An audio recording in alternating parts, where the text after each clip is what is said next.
저는 오늘 좀 교회에 대해서, 특히 공동체에 대해서 좀 말씀을 드리려고 합니다. 이 공동체가 얼마나 중요한지 아무리 강조해도 참 잘못될 것이 없는 너무 중요한 공동체.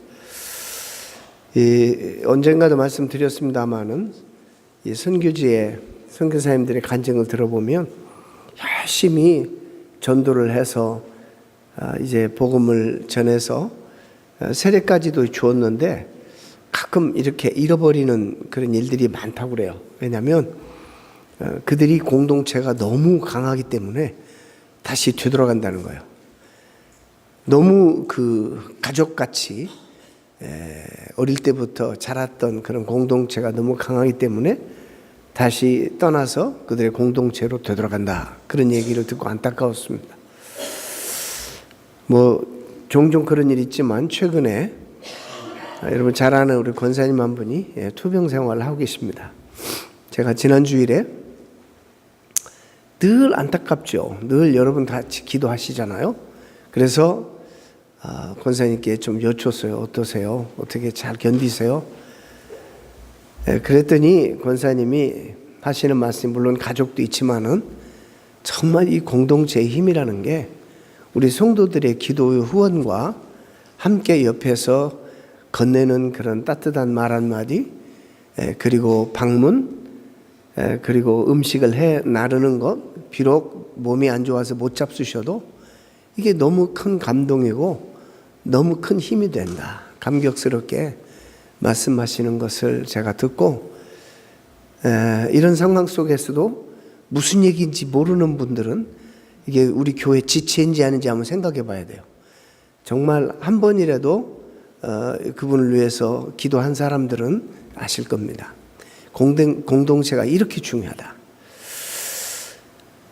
우리 하나님께서 만들고자 원하시는 그 공동체, 제가 선교적 공동체라는 말은 선교하는 공동체라는 말도 있지만 더 중요한 것은 우리 교회가 선교적이라는 말을 쓸 때에는 하나님이 원하시는 그런 뜻이에요.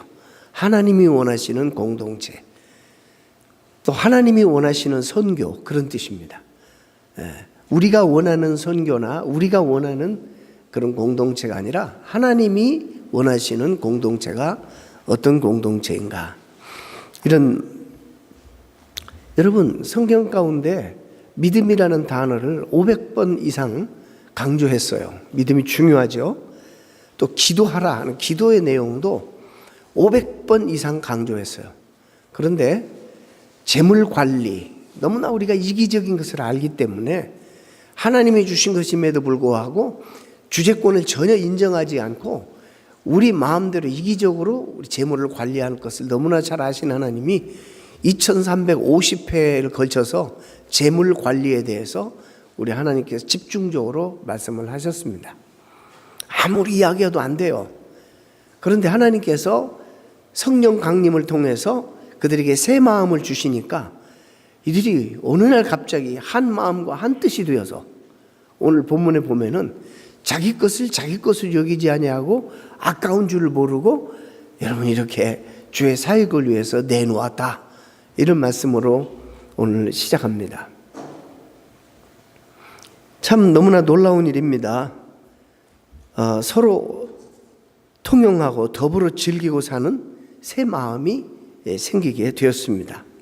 이 새 마음으로 말미암아 탄생된 그런 것이 바로 교회 공동체입니다. 더불어 사는 공동체. 근데 이 공동체는요, 세상에서 하는 것처럼 경쟁하고 대립하기 때문에 상처를 많이 받고 아픔이 많은 그런 공동체가 아닙니다. 연약한 대로 그대로 품어주고 오히려 연약하고 약하면 더 마음이 쓰여서 케어하고 돌보는, 그래서 정말 가족과 같은, 우리가 이걸 느낄 수 있어요. 가족에서 형제 자매들, 엄마 아빠 다 같이 함께 사는데 좀 몸이 연약하고 모자란 형제를 위해서 마음이 더 가고, 이게 결코 흉이나 흠잡을 것이나 비판할 것이 아니라 우리가 더욱더 집중해서 돌보고 사랑을 베풀어야 되는 이 가족과 같은 공동체. 그래서 어떤 분은 이렇게 말해요. 참 성서적이라고 봐요. 가족과 같은 교회, 그리고 가족은 교회 같은 경건한 가정, 이런 말을 만들어냈어요. 하나님이 원하시는 공동체의 모습이 바로 그런 공동체입니다. 그리고 우리가 사모하고 이 사도행전 교회에서 이미 보여줬던 모세의 율법과 선지자들이 가졌던 가르침과 그 비전이 사실상 이 땅에 현실화되었는데, 바로 잠시 이런 교회가 세워졌어요. 그러다가 또 계속 죄로 말미암아 타락해서 오늘날 이런 교회 공동체가 되었지만, 우리가 원하는 그런 천국 공동체는, 또 하나님이 원하시는 천국 공동체는 어떤 것인가에 대해서 잠시 말씀을 드리려고 합니다. 여러분, 만약에 우리가 신앙생활 하면서 우리의 부족과 연약함과 우리의 수치가 이곳에 와서 드러나고, 그래서 그것이 상처가 되고 아픔이 된다면, 그거는 결코 하나님이 원하시는 우리 교회의 모습은 아닙니다. 우리가 추구해야 되고 우리가 만들어 가야 되는 그런 공동체는, 아픔이 있으면 정말 여기 와서 치유가 되고, 수치가 있으면 여기 와서 우리가 함께 전혀 수치가 되지, 해함과 상함이 없는, 내 거룩한 산에는 해함과 상함이 없는 이런 그 선지자들의 비전이 정말 우리가 가꾸고 이루어야 될 그런 하나님의 교회요. 그것이 이루어지지 않으면 아직도 부족한 것입니다. 그래서 이 세상에 이런 교회들을 향해서 전투하는 교회라 이렇게 말해요. 여기 신학적으로 visible church, invisible church 그래요. The visible church라는 것은 이렇게 눈에 보이는 가시적인 교회와 비가시적인 교회가 있습니다. 가시적인 교회는 이런 로컬 처치처럼 여러분들이죠, 하나님께 부름받은 백성의 모임, 이것이 가시적 교회입니다. 그런데 우리만 있는 것이 아니라 우주에 예수 그리스도를 믿고 따르는, 주님 앞에 부름받은 수없이 많은 성도들도 있고, 이미 믿다 가신 분, 앞으로 믿을 이 모든 보이지 않는 예수 그리스도를 아직도 구주로 영접하고 머리로 삼고 연결되어 있는 우주교회, 보편적 교회를 우리가 인비지블 처치라 이렇게 말해요. 근데 우리가 이 교회에서 하나님의 나라를 확장하는 그런 일들을 감당하는 이 교회인데, 우리가 부족하기 때문에 의원이 누구에게 필요하죠? 병든 자에게 필요합니다. 그러니까는 다 병들고 죄악되고 허물 많고 연약한 사람들이 모이는 곳이기 때문에 당연히 우리가 교회가 이렇게 불완전하고 부족합니다. 그러나 왜 전투해야 되죠? 하나님이 원하시는 교회를 우리들이 여기서 만들어 가기 위해서, 하나님이 디자인하시고 원하시는 그 비전대로 우리가 만들어 가야 되기 때문에 우리가 전투해야 되는 거예요. 악의 세력과 전투하고 내 안에 있는 죄성과 함께 싸우고, 그래서 하나님이 원하시는 그런 아름다운 교회로 만들어 가야 되는 것입니다. 그래서 이 교회 와서 사람들이 아픔이 치유되고 상처가 치유되는 그런 놀라운 희년 공동체 같은 회복 공동체가 되도록 우리가 애쓰고 노력해야 된다는 것입니다. 우리 영어설교회는 여러분들이 잘 모를 거예요. 젊은 분들은 이게 펜타투크라는 말은 모세가 기록한 5개, 창세기, 출애굽기, 레위기, 민수기, 신명기, 이걸 말하는 거예요. 모세의 오경과 선지자들이 약속하신 그 약속이 지금 신약교회에 사실 성취된 모습을 우리가 본문을 통해서 봅니다. 하나님께서 이스라엘에게 율법을 주셨습니다. 모세 오경을 주셨는데 왜 주셨는가? 그 핵심이 무엇인가? 사실상 여러 가지 다른 많은 요소도 있지만은 그중에 중요한 하나의 핵심이 바로 이 공동체를 세우기 위해서 그렇습니다. 하나님께서 십계명을, 오늘 우리가 하이드베르 캐리키즘 고백했습니다마는 십계명을 왜 지키라고 하셨는가? 지키지 못하면 정죄감을 가지고 살도록 하려고 그 명령을 하셨는가? 아닙니다. 그것을 지키면 이스라엘 백성들이 함께 기쁘고 즐겁게 살아가는 하나님의 공동체를 만들게 하기 위해서 하나님께서 그 십계명을 주신 것입니다. 이스라엘 백성들이 어느 날 하나님을 잘 따라서 순종하고 오더니 우리에게도 왕을 세워달라 그럽니다.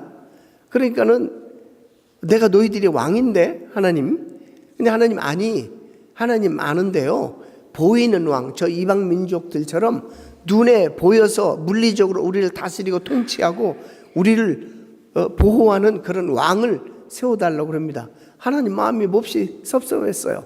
그 마음을 아는 사무엘 마음도 많이 상했어요. 그러니까는 몹시 상해 있는 사무엘에게 하나님 찾아오셔서 말씀하시기를 저들이 너를 버린 것이 아니라 나를 버렸다, 이렇게 말씀하세요. 하나님이 원하시는 바로 그런 공동체는 하나님이 보이진 않지만 다스리고 통치하고 보호하는 이런 공동체를, 거룩한 공동체를 원하셨는데, 그러나 이 백성들은 아닙니다. 눈에 보이는 저 이방 나라처럼 그런 눈에 보이는 그런 왕을 세워달라고 이렇게 말합니다. 그래서 하나님이 조금 서운해 하셨죠. 너무나 그들이 원하니까 세웠지만은 그러나 하나님이 원래 원하셨던 그런 방법은 아니셨어요. 여러분,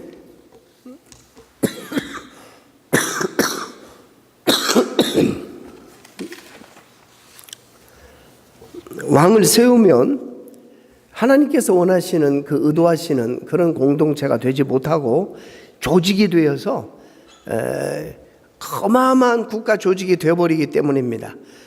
그래서 사무엘 선지자가 다시 한번 백성들에게 경고합니다.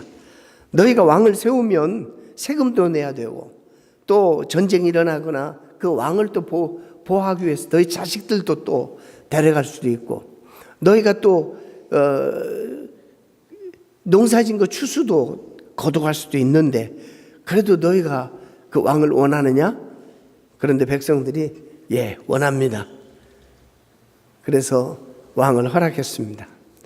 하나님께서는 그 하나님의 거룩하신 통치와 임재가 그들 이스라엘 백성들 안에 거하기를 원하셨습니다.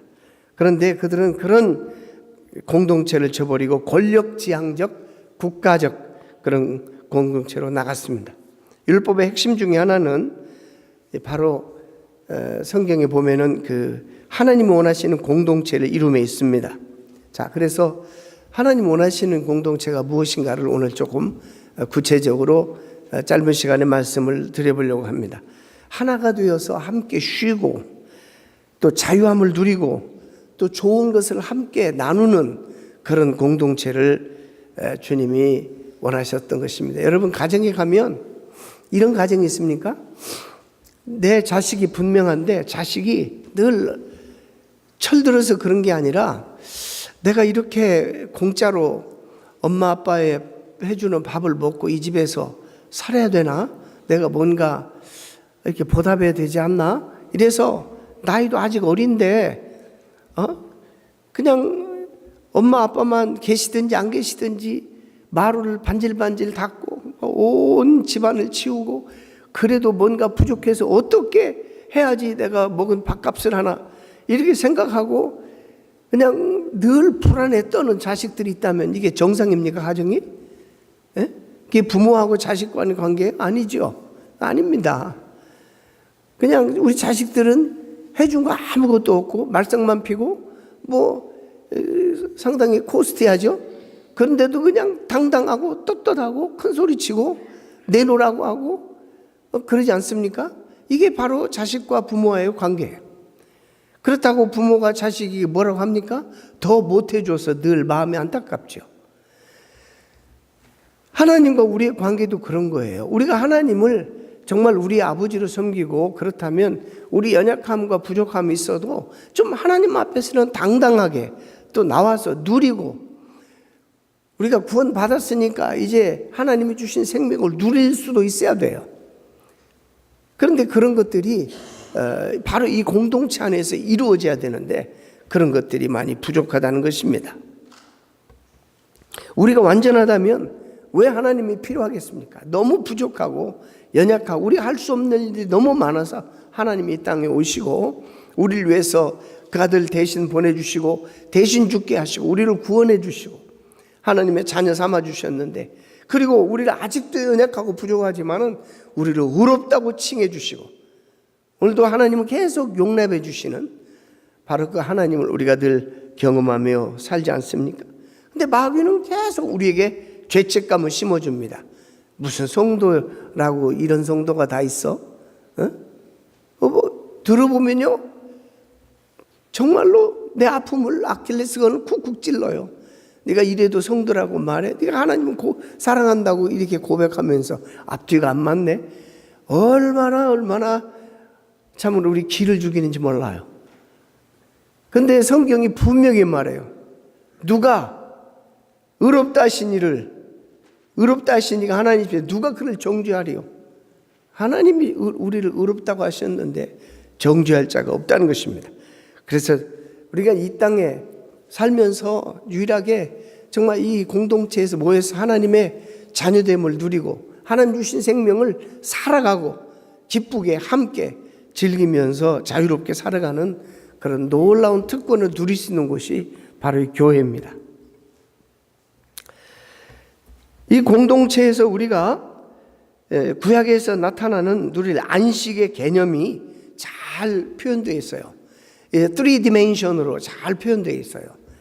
자, 이 하나님이 요구하시는, 그분이 주시고자 하시는 쉼이 뭔가 우리가 실천해야 되는데, 첫째는 안식일 개념이에요. 6일 동안 열심히 일하다가 7일째 쉽니다. 유대인들은 지금도 정통 유대인들은 해가 넘어가기 전에, 해가 넘어가면 안식일이잖아요. 금요일 날 넘어가기 전에 신발 장사는 신발이 없는 사람들에게 신발을 나눠줍니다. 또 배고픈 자에게, 과일이 없는 집들에게 과일을 나눠줍니다. 팔다 만 걸 다 나눠줍니다.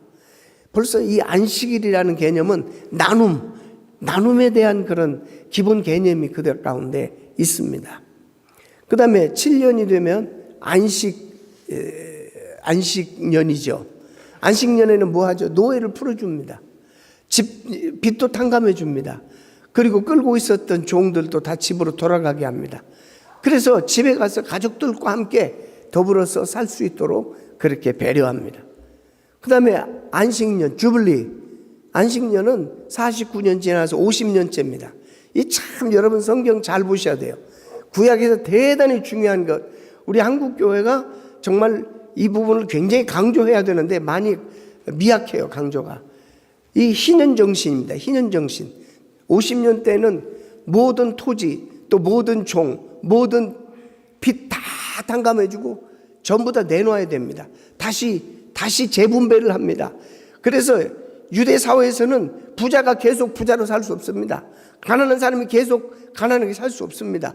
50년마다 전부 다 재분배합니다. 그래서 그들이 처음에 가나안 땅에 들어가 정착되어서 분배받았던 그 땅을 다시 50년마다 재분배받습니다. 그래서 부자가 계속 부자로 살 수 없어요. 가난한 사람이 계속 가난하게 살 수 없어요. 바로 이것이 신년정신이에요. 회복정신. 종에 매여 있어도 풀려주고, 빚이 많아서 참 힘들어도 다 탕감받는 그런 참 엄청난 제도가 구약에서 흐르는 너무나도 중요한 하나님 백성들 살리기 위한 희년정신입니다. 바로 이 모세 오경이 뭐라고? 핵심 중에 핵심이 바로 이 공동체입니다. 선지서들의 핵심도 공동체에 있다고 볼 수 있습니다. 이사야서를 보게 되면 하나님께서 선지자를 통해서 뭐라고 얘기해요? 너희들이 너무나 많은 기름진 것들을 가지고 나와서 나에게 제물을 드리고 제사를 드리는데, 그렇게 열심을 내면서, 종교적인 열심을 내면서 옆에 연약해서 힘들어하는 사람을 돌아보지 못하고 돕지 못하고 살지 못하는 그런 삶을 주님께서 비난하시면서, 내가 이런 제사, I'm sick and tired. 내가 너희들이 드리는 수양의 그런 기름과 이런 거에 내가 지쳐버렸다. 그래서 하나님이 원하시는 공의가 무엇이냐? 선행을 배우고 공의를 구하며 학대받는 자를 도와주고 고아를 신원하며 과부를 변호하라. 제가 2주 전인가 우리 하나님이 받으신 예배에 대해 설교하면서 우리 일상과 연결되지 않는 예배는 하나님이 받으시는 예배가 아니다 말씀드린 바가 있습니다. 이렇게 이스라엘 백성들은 그의 거룩한 율법을 깨뜨리고 율법 정신을 망각했습니다. 그래서 하나님께서는 새 언약을 그 백성들에게 맺습니다. 그 내용이 뭐냐면 내가 너에게 새 영을 부어주리니 내 영이 너에게 부어지면 내가 새 마음이 생겨서 과거에 할 수 없었던 그런 일들을 하게 되는데 그 언약이 바로 오순절, 바로 성령 강림 이 사건 통해서 일어나게 됩니다. 성취됩니다.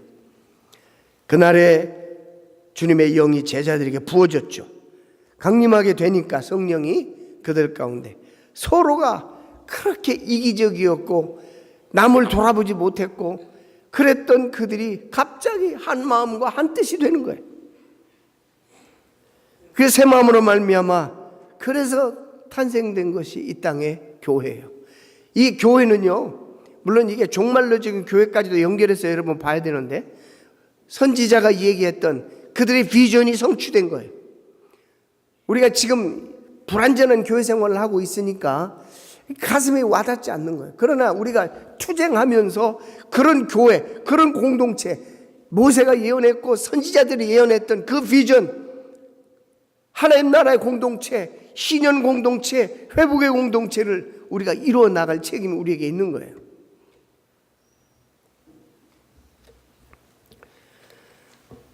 그래서 여기서는요, 저 회복이 우리에게 일어나야 되고 치유가 일어나야 되고 정말 하나님을 찬양하고 하나님을 사랑하고 또 성도들을 사랑함으로 말미암아 세상에도 얻을 수 없는 평강과 치유나 이런 놀라운 회복들이 우리 가운데 일어나야 되는 것입니다. 서로 세상에서 경쟁하고 대립하기 때문에 많은 상처를 받죠. 많은 아픔들을 가지고 있지요. 그런데 여기서는 그런 아픔들과 상처들을 싸매야 되는 거예요. 요즘에 누가 찌질하다는 말을 썼더라고요. 이게 찌질한 게 뭔지 아세요? 그냥 이렇게 서로 상처를 끌어안고 싸매야 되는 우리들이 서로 뒤에서 비난하고, 이건 정말 찌질한 백성이에요. 이건 그거 가지고 비판하고 흉보고 업수 여기고 남의 약점을 가지고 그걸 상처기를 내고, 이런 사람들이 찌질한 사람들이에요. 저는 미국에 살면서 우리 어린 아이들에게 우리 1세들이 배워야 되는 게 있어요. 이 나라에서는 우리 아이들 교육이 그래도 비교적 발라가지고 이 아이들은 뒤에서 남 얘기 잘 안 합니다. 여기서 자란 아이들은 남 얘기 안 해요. 정말 대단히 수치스럽게 생각해요. 집에 가셔서 여러분 절대 남 얘기 애들 앞에서 하면 진짜 우리 엄마 아빠 인격이 이것밖에 안 되나? 망신당합니다. 망신당해. 네. 너무 좋아요. 이 나라의 그런 교육이. 우리 1세들은 좀 조심해야 돼요. 우리 문화가 그래요. 문화가 또 개그 같은 것도 보면은 소재가 남 비웃는 거예요. 남 생긴 거 가지고 가진 거 가지고 그냥 전부 소재가 그런 거예요.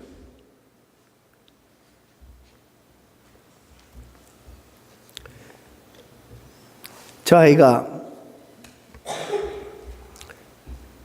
이제 영어권이니까 한번 이제 한국 유학생들도 많고 청년들이 많아서 활발하게 사역을 하고 있었으니까 거기 좀 한번 가봐라 그랬더니 영어 때문에 한국말이 불편해서 안 가려고 해요. 그래서 억지로 한번 거기도 가게 했어요.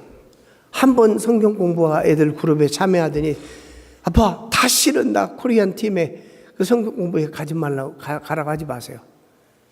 그래서 왜 그런가 했더니 막 상처를 너무 받았어.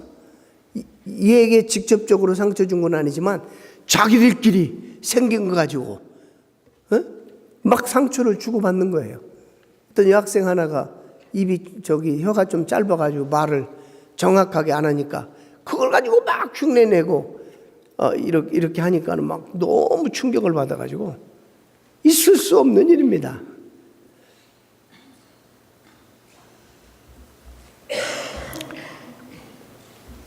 일세들이 훌륭하고 탁월하고 정말 열정이나 이세들이 절대 못 따라오는 게 있지요. 그러나 그런 부분은 우리가 우리 아이들에게 배워야 돼요. 이 땅에서 자란 아이들이 교육이 벌써 달라요. 사자와 어린 양과 표범과 독사와 곰과 어린아이가 함께 놀아도 해됨도 없고 상함이 없는, 다 다른 성격들, 다 상처와 아픔을 가지고 오는 사람들이 있어요. 여기 와서 치유가 돼야 된다니까.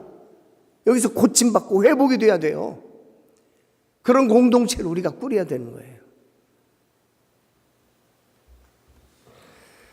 내가 연약하고 부족하면 오히려 그것 때문에 더 돌봄을 받고 더 케어를 받는 그런 공동체. 나의 거룩한 산에서는 해됨도 상함도 없을 것이니, 그래서 수치와 연약함 때문에 비난받는 것이 아니라 더 오히려 케어를 받고 사랑받고 섬김과 돌봄을 받는 그런 장소가 되어야 되는 것입니다.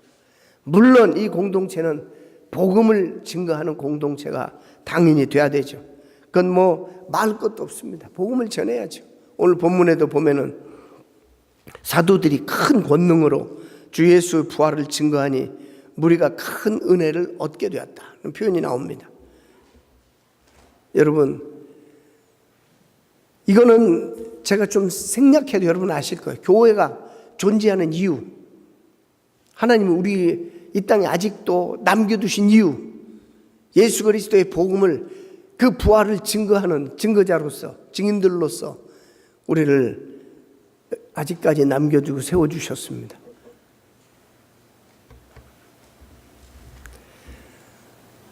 옛날에도 이런 예를 썼습니다마는 자식들 가운데 속썩이는 자식이 하나 집을 나갔습니다. 그런데 부모의 마음은 나간 자식 때문에 마음이 하루도 쉴 날이 없고 편할 날이 없는데, 집에 있는 탕자들은 열심히 고기 해드리고 옷 싸드리고 기름진 거 해드리고, 이게 효도가 아니라는 거예요. 부모의 마음은 이런 것보다 더 중요한 것은, 좀 나간 형제가, 네 자식이, 네 브라더가, 시스터가, 나간 네 피부치가 지금 비 맞고 사는지 뭘 먹고 사는지 어떻게 사는지 나가서 좀 찾아보고 데리고 돌아오라, 이런 마음이 부모의 마음일 것입니다. 그래서 우리가 교회가 말이죠, 늘 새로운 사람, 새로운 생명이 잉태되고 여기서 태어나는 일이 없으면 교회는 죽어버리는 거예요. 침체되는 거예요. 그래서 기존에 있는 성도도 잘 양육하고 돌봐야 되겠지만 그걸로 되는 게 아니에요. 우리가 새로운 생명이 집안에 태어날 때 모든 식구들이 그 생명에 집중하고 그 삶의 리듬이나 사이클이 그 생명을 중심으로 다시 변하고 생기 돌고 이렇게 하듯이 새 생명이 자꾸 생겨야지 교회가 놀라운 그런 부흥의 역사가 일어나는 것입니다. 마지막으로 우리가 사모해야 될 공동체는 형제의 고통을 함께 나눌 수 있으므로 그 고통을 함께 극복해 나가는 그런 공동체가 되어야 돼요. 왜냐하면 우리가 고통으로부터 자유로운 사람 아무도 없어요. 이 시대에 의학에서 가장 힘든 게 고통의 정의예요. 내릴 수가 없어요. 왜냐하면 이거는 정말 서브젝티브한 거기 때문에, 당사자만 알기 때문에. 사실 우리가 당신의 고통을 안다, 이 말처럼 교만한 말은 없다고 그러잖아요. 몰라요. 본인이 아니고는 몰라요.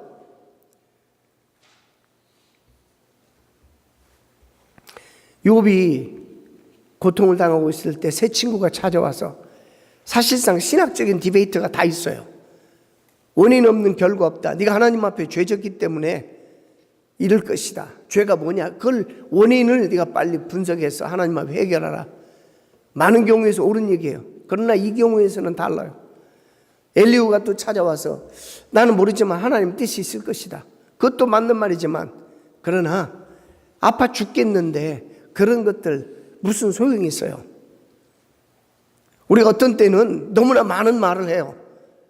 고통당하는 자 앞에서 말이 없어야 돼. 우리는 가서 함께 있어주고 울어주고 고통을 함께 나눠주는, 오히려 그런 일들이 더 중요하지 않나 이런 생각을 해봅니다.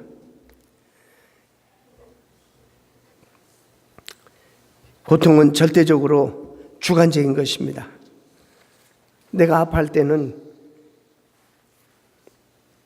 아무도 모르는 겁니다. 근데 우리가 이렇게 바쁘게 현대사회에 살다 보니까 우리가 잊어버리고 살아가는 게 하나 있어요. 그게 뭐냐면 너무 건성으로 삶을 살고 너무 바쁘게 살다 보니까 옆에 누가 아파하도 내 삶이 너무 바쁘니까 못 돌아봐. 관심도 없어. 이게 정말 우리에게 정말 우리 삶 속에 위험스러운 그런 일이라 저는 생각합니다. 그래서 고통을 못 느껴.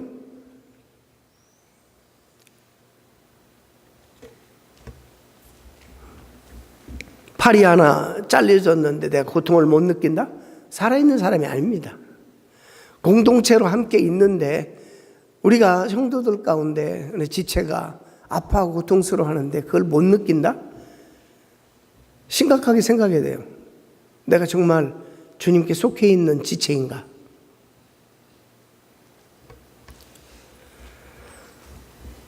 고통을 모르면 사람이 존재할 수가 없습니다. 고통이 있어야 인간 존재가 가능합니다. 근데요, 어떤 분이 이런 말을 했어요. 고등한 존재일수록 고통을 더 민감하게 느낀다는 거예요. 귀담아 들으세요. 남의 아픔을 전혀 관심 없이 지나치는 이런 사람들은 저등한 인간들이에요. 그래서 고통을 가장 민감하게 느끼는 분이 주님이세요. 누구보다도 고통을 민감하게 느끼시는 거예요. 내가 아픈 것보다도 더 크게 아파하시는 분이 주님이세요. 마틴 로이조스 목사님은 예수님이 십자가에서 돌아가실 때 단호하게, 이분이 의사 출신이었어요. 목사 되기 전에. 예수님은 아직도 깨닫지 못하는 그 죄인들을 보면서 심장이 터져버렸대. 심장 파열로 일찍 돌아가셨대. 이렇게 말해요. 고통을 너무 느끼시니까. 창에 찔리는 것보다, 가시관을 쓴 것보다, 못 박는 것보다 더 큰 고통은, 그럼에도 불구하고 깨닫지 못하는 이 백성들을 보면서 그냥 가슴이 터져버렸대. 그 말이 얼마나 은혜가 되는지 몰라요. 주님은 그러세요. 여러분, 우리는 고통을 피할 수가 없어요. 이 땅에 살면서 나름대로 다 크고 작은 디그리는 다 다르지만 다 고통을 안고 살아가요. 이걸 잃어버리려고 마약도 하고, 이걸 잃어버리려고 술도 먹고 다른 방법을 다 동원하지만 그것은 솔루션이 아니에요. 고통을 우리가 해결할 수 있는 두 가지 방법 하나님 우리에게 주셨는데, 하나는 하나님 앞에 나오는 거, 우리가 너무나 잘 아는 거예요. 왜? 내 고통보다 더 잘하시는, 더 아파하시는 주님이 내 곁에 계셔서 나와 함께 고통을 겪으시고 나를 이해하시고, 또 그분은 동정만 하시는 것이 아니라 고쳐주실 수 있는 분이에요. 그분이 계시다는 걸 우리가 알고, 또 하나는요, 여러분 오늘 주제와 맞는 너무나도 중요한 거예요. 이걸 함께 나눌 수 있는 형제 자매, 이 공동체예요. 여러분, 우리가 너무나도 연약한 자에게, 병자들에게 중요한 대상들이에요.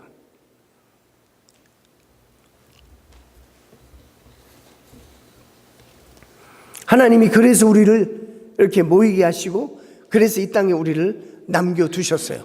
이 고통스러운 세상 속에서 주님을 바라보고 또 형제 자매들을 서로 믿고 이 고통을 함께 나누면서 이겨나가도록 우리에게 힘을 제공하고 공급하시기 위해서 하나님께서는 이 공동체를 우리에게 허락하셨어요.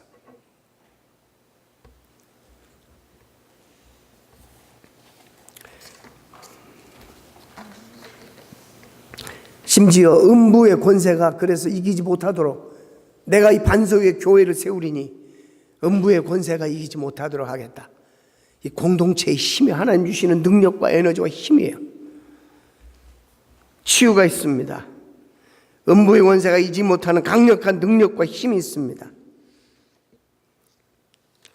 이렇게 우리가 이 시대에 바른 신앙을 가지고 이 공동체를 잘 능력 있게 아름답게 가꾸어 나가면 하나님이 영광 받으시는 것은 물론이거니와 하나님 앞에 정말 건강한 그런 교회로 성도들로 우리가 얼마든지 쓰임받을 수 있다는 사실을 여러분 명심하시길 바라고, 여러분들이 살면서 아무리 바빠도 아무리 힘들어도 주변에 힘들고 어려운 사람들 여러분들 한번 돌아볼 수 있는 여유를 가져야 됩니다.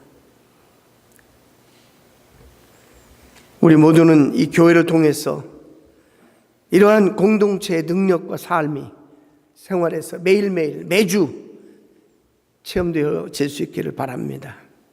이것이 우리가 이곳에 모이는 이유입니다. 그래서 우리 그렇잖아요. 애굽의 병든 삶보다도 비록 광야랄지라도 하나님이 함께 하시니 광야의 삶을, 저 애굽의 병든 삶을 버리고 우리가 이렇게 광야에 나왔지 않습니까? 이 소중함을 알기에 건강하고 싱싱하게 우리 영혼이 살기 위해서 이런 삶이 얼마나 자랑스러운지 몰라요. 얼마나 하나님 앞에 영광이 되고 떳떳한 삶인지 모릅니다. 이런 축복이 저와 여러분에게 또 우리 공동체 안에 기필코 매주 주님 앞에 가는 순간까지 싸우면서 이루어지기를 간절히 소망합니다. 기도하겠습니다.